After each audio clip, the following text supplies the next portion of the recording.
Okay, so Taylor Swift is the stuff of legend.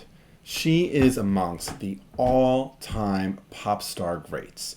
You know, her popularity cuts across pretty much every generation. Gen Z, millennials, Gen Xers like me.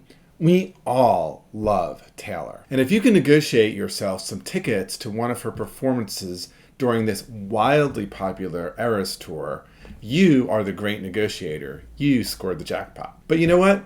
Taylor isn't just an amazing songwriter or singer or performer or a cultural icon, even though she's all of those things. Turns out she's also a really great negotiator.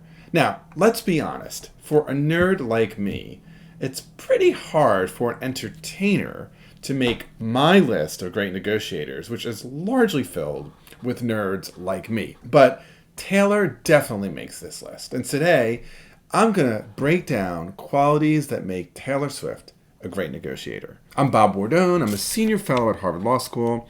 I'm the founder and former director of Harvard Law School's Negotiation and Mediation Clinical Program. I'm also the founder and a principal at the Cambridge Negotiation Institute. Let's go.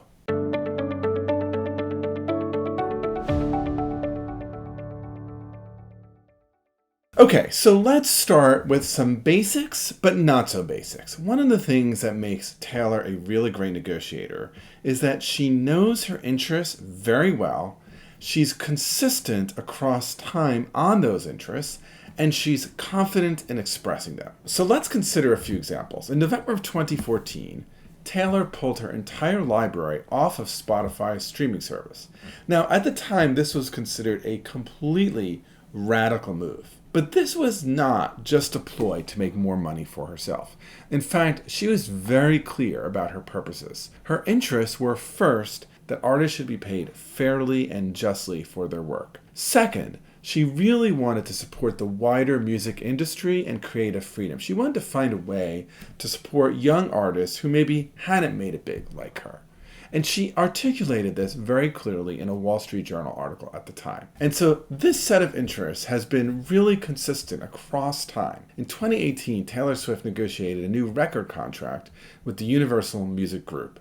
And part of that deal said that a portion of the proceeds that came to her record company from streaming on Spotify would actually be returned both to herself but also to other artists at a rate higher than had ever been done before. This clarity and consistency of her interests has helped a new generation of artists and frankly has changed what's possible when negotiating record deals and when negotiating with Spotify. And this leads to a second key factor that has made Taylor Swift a great negotiator, and that is that she is persistent and she knows how to play the long game. By 2018, Big Machine was worth more than $250 million thanks to Taylor's success. Despite this, Borchetta and the label consistently left her out of key decision-making. And for years, she had sought to retain the ownership to her work because, as many of you know, Taylor Swift actually writes her own songs. But she was consistently shut out by Big Machine. And this is part of what inspired her in 2018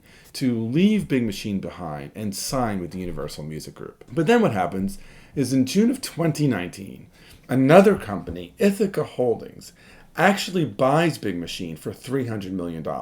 Ithaca then sells to a third company. Taylor is left out of all of these conversations. And in fact, the ownership for her songs rests with this old record label. Left out of these conversations, right? Taylor doesn't lose hope.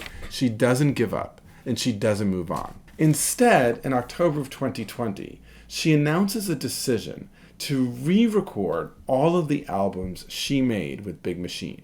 This is something that we have all come to know as Taylor's version. And she ends up keeping all of the ownership rights to that music. So what is interesting here is that along the way, Taylor was always clear about her interests. She was always clear about the desire to not only retain ownership, but also to control her own destiny. She wanted respect for her creative autonomy, and she had this desire to be included, to be a part of the negotiations. And when none of this happens, She doesn't give up. She doesn't move on, right? She stays in the game. And she improves her own BATNA, her own best alternative to a negotiated agreement. And then she walked to it. So let me say a little bit more about this, because this really relates to the third key characteristic that makes Taylor Swift a remarkable negotiator. And that is that even though she's focused on her interests, she's always working to improve her BATNA. So what is a BATNA? A BATNA in negotiation is something called your best alternative to a negotiated agreement. And before I go into any negotiation, I need to think, if I don't reach an agreement with the other side, what are the things that I can do that do not require an agreement and that advance my interests? And that thing that is my best of alternatives is called my BATNA, my best alternative to a negotiated agreement. And really good negotiators are like Taylor, right? They're always trying to have their interests met at the negotiation table. They're respectful, they're hard driving, they're creative, but at the same time, they're working to improve their away from the table alternative. And so in this negotiation that plays out over many years, Taylor is trying to be part of the negotiations with Big Machine, but she's also working really hard to improve her BATNA. And when she's able to do that by signing a new record contract in 2018, by 2020, when she sees that she really isn't going to have ownership interest in her old songs, she then is able to announce, I'm going to re-record them all, I'm going to call them Taylor's version, and I'm going to own the ownership rights. And so this leads to a third really important quality for great negotiators that is exemplified by Taylor Swift. And that is that she thinks not just about herself and the other person in the negotiation, but she looks more broadly to think of who are the other stakeholders who could either influence the parties at the table or who might be affected by the outcome.